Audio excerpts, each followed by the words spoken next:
average person today has around 3 credit cards. Most of the time when someone gets a credit card, they use it in case of an emergency and to build up their credit. They also have a steady income when they get a credit card to pay it off each month. And college students are probably already going to be in debt from student loans. Credit cards help teach people how to deal with this or any debt. So college students should own a credit card to help with debt, build their credit score, and emergencies. A credit card is something that allows you to borrow money to buy things. Whether it be a quick trip through the drive-thru or a concert ticket, you must pay it back. Each month you get a list in the mail stating all your purchases throughout the month, and that's when you pay it back.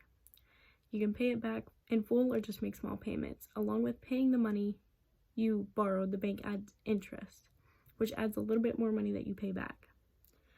Many people say when you have a credit card to only use it for emergencies, and a common saying is if you can eat it, drink it, or wear it, it's not an emergency. So think about this quote from Clarky Davis, a financial counselor. A true emergency is something affecting your basic life needs, your health, shelter, food, or getting home while traveling. One thing that is a deciding factor in getting a credit card is the list of pros and cons. The pros of credit cards are that you can make large purchases now and pay back in small payments. Credit cards may give you rewards, and when responsible, you can build your credit. It's also more convenient and safer than carrying a wad of cash. The cons are that they can easily put you into debt. Missing payments can add interest to each of your payments, and it will sink your credit score quickly. They may also cause you to overspend if not careful, and interest can make a small debt become large over time. If you do not have a steady income or someone, such as a parent, to help you pay off these bills, a credit card is not recommended. You need to make the minimum payment each month when you get your statement in the mail. Paying more than the minimum is highly recommended because over time the minimum will cost you more money. The balance you have on your credit card accumulates interest daily.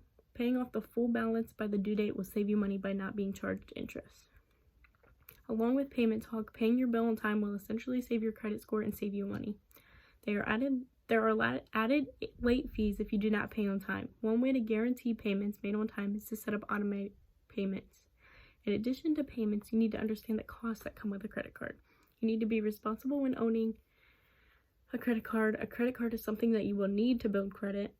You need credit to make large purchases, such as taking out a car loan or a house loan.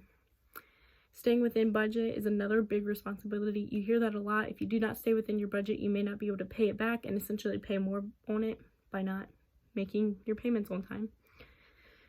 If you do go over budget, there are 3 main strategies to pay off credit card debt. The snowball method is a famous method by Dave Ramsey.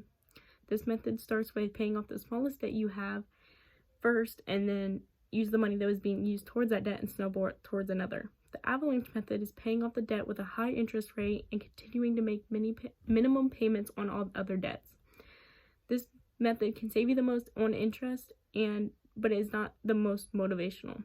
The do what you can method is a combination of the avalanche and the snowball method. The goal is to do what works best for you. They recommend trying to pay off 1 or 2 of your low balance credit cards and then switching to your debt with the highest interest rate. If you do end up needing more help with paying off debt, there are 3 services that aid. The AFCPE is the Association for Financial Accounting and Planning Education, and they provide a search tool to find certified professionals. The NFCC, the National Foundation for Credit Counseling, has debt managed counselors that can develop a plan for you. And the Spring 4 offers local resources to help with finances. College students should have credit cards, with the average person having 3 credit cards. Learning how to use them is smart and helpful for your future. Building your credit score now is smart because any big purchases may typically depend on your credit score. Most college kids have a steady income already, so having a credit card for emergencies is helpful. Along with steady income, most college students had to get a loan, or their parents had to get a loan, so learning about how to manage debt is very helpful in helping paying off those bills. There are also many responsibilities that you take on when getting a credit card that every college student should learn. And these are my resources.